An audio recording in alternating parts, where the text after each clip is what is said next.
Els bambús són unes plantes vivaces molt utilitzades en jardineria que tenen diverses utilitats. La principal és lo molt decoratives que són.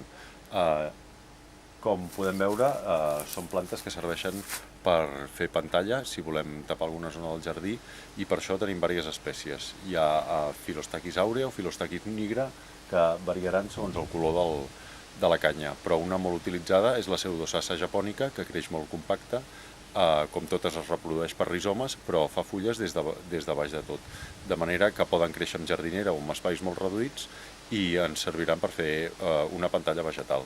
Aquestes plantes, com ja hem dit, es reprodueixen per rizomes, de manera que creixen per sota terra i si són espais que no són delimitats per les arrels, ens poden créixer fins i tot a l'altra punta del jardí. És per això que hem de limitar l'espai on creixen, ja sigui en una jardinera o ja sigui en una construcció de totxos i ciment.